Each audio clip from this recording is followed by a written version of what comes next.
सध्या नाशिकमध्ये पाहायला मिळतं। प्रशासन कुठे कमी पडतंय का खुलासा करण्यामध्ये आणि या सगळ्यामध्ये प्रतिक्रिया देण्यासाठी? कारण लोक आंदोलन करतात, रस्त्यावर उतरतात आणि त्यानंतर प्रशासनाचे खुलासे येतात, आपल्याला इथे यावं लागतं वारंवार। नाही, मला येणं तर आमचं कामच आहे। मी तर कुंभमेळा मंत्री, पण आमचे अधिकारी त्या बाबतीमध्ये अतिशय सतर्क आहेत। तर त्यांनी फक्त सजेशन ऑब्जेक्शन मागवलेले आहेत, हे तर करावं लागेल ना। जे निसर्गप्रेमी आहेत, झाडप्रेमी आहेत, त्यांच्याबद्दल मला काहीच म्हणणं नाही। त्यांची भूमिका अतिशय योग्य आहे। ते काही चुकीची भूमिका घेत आहेत का आडमोठेपणाची भूमिका घेत असं अजिबात नाहीये। पण या ठिकाणी कुंभमेळा करणं ही अपरिहार्यता आहे आणि त्यांच्या म्हणण्याप्रमाणे आम्ही एक झाड गेलं तर 10 झाडं लावणार आहोत। इथे जास्तीत जास्त जी मोठी झाडं ती काढून आम्ही रिप्लांट करणार आहोत। ती ज्यात सगळे 100% जगतील असं मी म्हणणार नाही, पण आमचा प्रयत्न तो राहणार आहे। पण त्यानंतरही आम्ही ही सगळी भर निश्चित नाशिक शहरामध्येच फाशीचा डोंगर पण आहे, पेठ रस्ता आहे, त्या ठिकाणी झाडं लावून याच्या एकाला एक झाड गेलं तर मी 10 झाडं निश्चित त्या ठिकाणी लावणार आहोत आणि जगवणार आहोत। आहे 1999 पासून आजतागायत महापालिकेने त्या ठिकाणी रंगकाम सुद्धा केलेलं नाहीये। एकूणच अतिशय महत्त्वाचा असलेला हा शिवकालीन ठेवा एका बाजूला धुळखात पडतो, त्याला वाढवी सुद्धा लागते। शासन म्हणून आपली काय या सगळ्या संदर्भाने भूमिका असेल? मला वाटतं जे शिवकालीन स्ट्रक्चर आहेत, जुने काय गड किल्ले आहेत, त्याचं संवर्धन करण्याची शासनाची भूमिका आहे। त्यासाठी कधी नव्हता एवढा निधी आम्ही त्या सगळ्या ठिकाणी देतो। आपण सांगितलं या बाबतीत मला माहिती नाही, पण निश्चित असं जर कुठे काय असेल तर मला वाटतं शासन अतिशय गांभीर्याने याची दखल घेईल। मोठ्या प्रमाणात आहे, काढली जातात, तिचं पुन्हा काही होतच नाही, ती झाडं जगतच नाही। म्हणजे अगदी 70-80% झाडं जगत नाही, अगदी 10-20% झाडं जगतात। मला वाटतं आता जेवढा प्रयत्न तेवढा आपण करत असतो। आता काही झाडं त्यातली मरत असतील असं म्हणणार नाही की 100% जगतात म्हणून, पण त्याच्या बदल्यामध्ये एकाला 10 हायवेला पण तोच नियम आहे, सगळ्या रस्त्यांना तोच नियम आहे की बाबा ही झाडं तुम्ही दुसरीकडे लावा आणि जगवा। आणि मला वाटतं ती मोठ्या प्रमाणात जशी त्याची निगा राखली जाते, त्याच्याकडे लक्षही प्रशासनाचं त्या ठिकाणी असतं। आता आपण माहिती घेतली भाऊ, एकूण झाडं किती काढावे लागणार आहेत, म्हणजे त्याचं काही फिगर्स वगैरे? आता अजून तशी सांगितलेले म्हणजे आम्ही जे निरीक्षण केलेलं आहे तर ती आम्ही 17-18 मार्क केलेली आहेत। पण त्यानंतरही आम्ही आता हिअरिंग ठेवलेलं आहे, त्याच्यामध्ये सजेशन ऑब्जेक्शन बघून। आणि मी तर म्हटलं की गेल्या वेळी इथे कुंभमेळा झालेला आहे, इथे साधू संतांचे सगळे टेंट होते, शेड होते, ती जागा तर आपल्याला लागेलच ना। मागचा प्लॅन आपल्याकडे आहेच, त्या प्लॅनवर जे येतील झाडं की मागच्या 7-8-5 वर्षामध्ये आलेली आहेत, उगवलेली आहेत, वाढलेली आहेत, मला वाटतं ती आपल्याला काढावी लागतील। तर त्याच्याशिवाय मग आपल्याला दुसरा पर्याय काय इथे आपल्याला मग? आणि नाशिक शहरात जवळपास एवढी मोठी जागा आपल्याला कुठेच मिळणार नाही साधुग्रामसाठी। आणि म्हणून मला वाटतं सगळ्यांनी त्याच्यामध्ये थोडी लिबरल भूमिका घ्यावी। निश्चित आम्ही प्रशासनाने या भूमिकेमध्येच आहे। आपल्याला केंद्र शासन असेल, माननीय मोदीजी असतील, देवेंद्रजी असतील, आमचे सगळ्यांची भूमिका हीच आहे की झाडं अधिक लागली पाहिजे, ती वाढली पाहिजे, निसर्गाचं संवर्धन झालं पाहिजे। आजकाल जो सगळा अनबॅलन्स होतो आहे तो यामुळेच होतोय, याची कल्पनाही आम्हाला आहे। म्हणून निश्चित एकाला 10 झाडं आम्ही या ठिकाणी लावू आणि ती जगवू सुद्धा। आणि यांची तक्रार अमित शहाकडे केली, ऑपरेशन कमळ राबवलं जात आहे अशी त्यांची तक्रार होती। त्या संदर्भामध्ये अमित शहाबाईंनी पण त्यांना सांगितलंय की माझं लक्ष आहे महाराष्ट्रावर। या सगळ्या घडामोडींकडे तुम्ही कसं बघताय? आता अमित भाईंनीच बघितल्यावर मी काय बोलायचं? त्यांचं लक्ष आहे म्हटल्यावर मी काय बोलू त्या संदर्भामध्ये? मला वाटतं आपणच दाखवत आहेत। काल मला वाटतं शिंदे साहेब त्या ठिकाणी दिल्लीला गेले होते, अमित भाईंची त्यांची भेट आपण त्या ठिकाणी दाखवलेली आहे। मला वाटतं हा वरिष्ठ पातळीवरचा विषय आहे, म्हणून त्या संदर्भामध्ये शिंदे साहेब अमित भाईंना भेटलेले आहेत। कालही देवेंद्रजी त्यांची सगळ्यांची चर्चा या संदर्भामध्ये झालेली आहे। मला वाटतं कुठे काही फार ताणाताणी तशी नाहीये, काय असेल मला वाटतं वरिष्ठ त्या ठिकाणी लक्ष घालतील।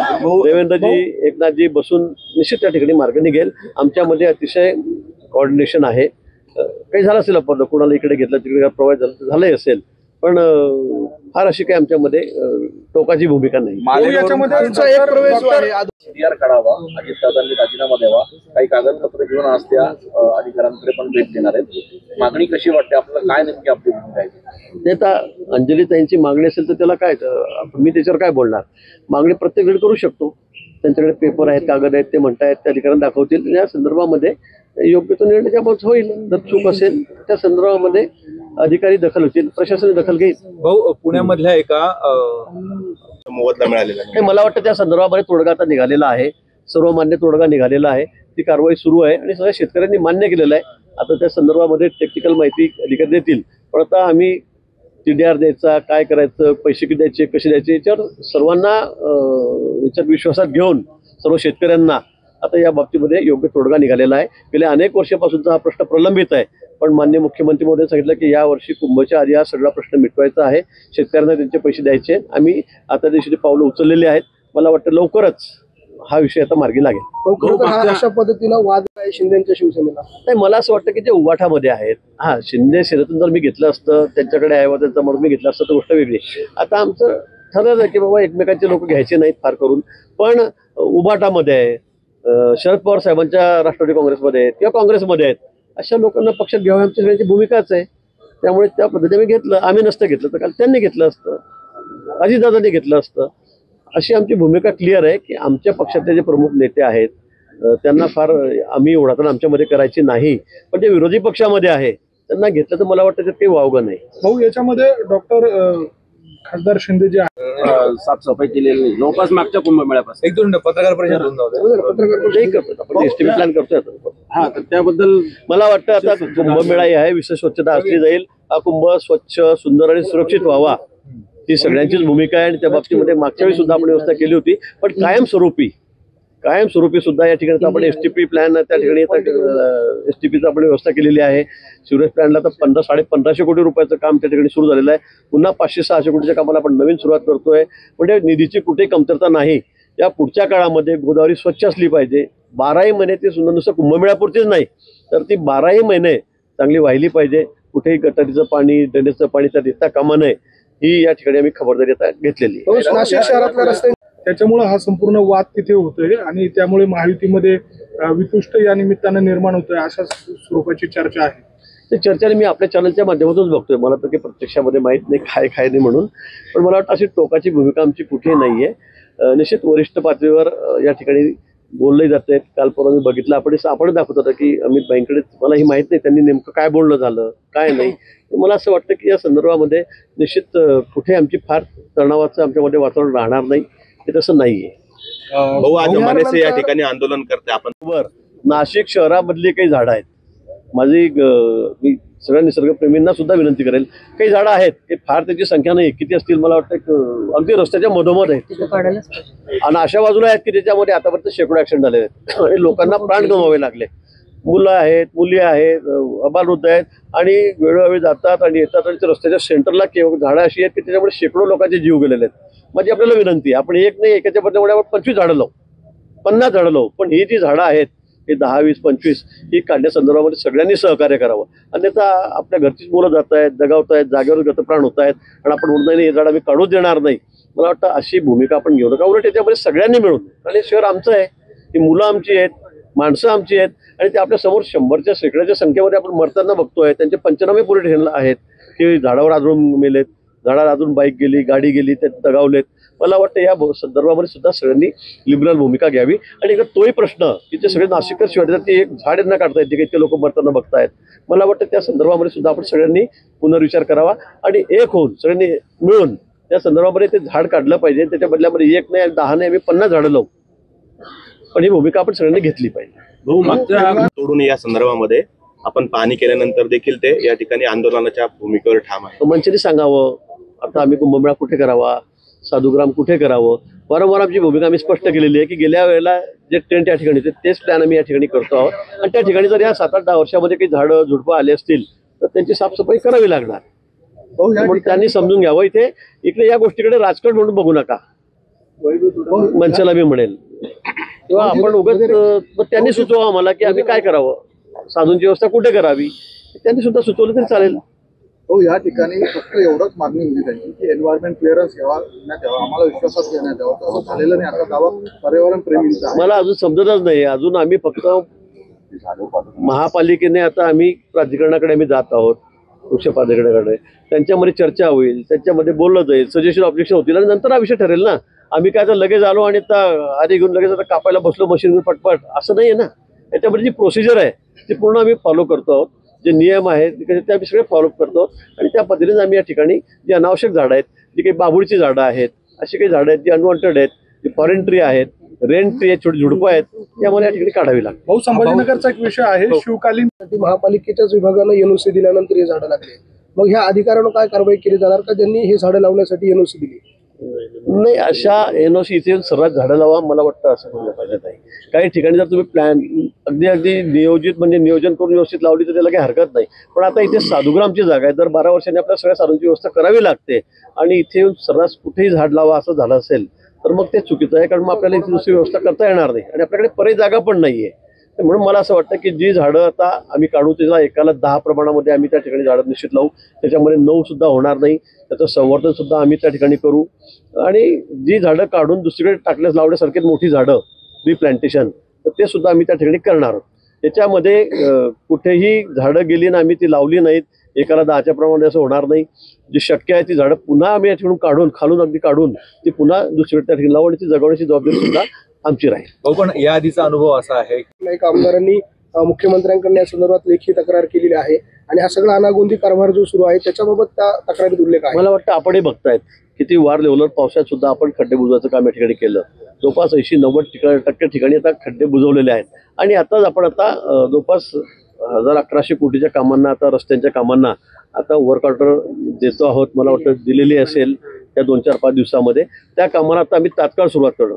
आम्हाला अतिशय वार लेवलवर हे रस्ते आणि त्याच्यामध्ये व्हाईट टॉपिंग पण आहेत, म्हणजे आता डांबरी रस्ते आहेत, वारंवार खड्डे पडत आहेत, असंही होणार नाही. आम्ही ते व्हाईट टॉपिंग घेतलेले आहेत, सिमेंटचे घेतलेले आहेत. त्यामुळे यापुढे अशी तक्रार येणारच नाही की रस्ते डांबर वाहून गेलं, पाऊस झाला, अतिवृष्टी झाली. त्यामुळे मला असं वाटतं मुख्यमंत्री मोदींनी हीच भूमिका घेतली आहे की रस्ते कायमस्वरूपी टिकतील असे या ठिकाणी करावे आणि त्याचं टेंडर निघालेलं, वर्कआउट झालेले. येत्या 8-10 दिवसामध्ये हे कामं आपल्याला सुरू झालेल्या ठिकाणी दिसतील. थोडीशी गैरसोय सुद्धा नाशिककरांची होईल काही दिवसांसाठी.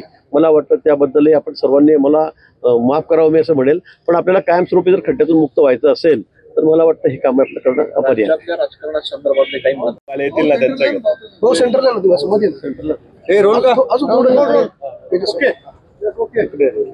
जाधव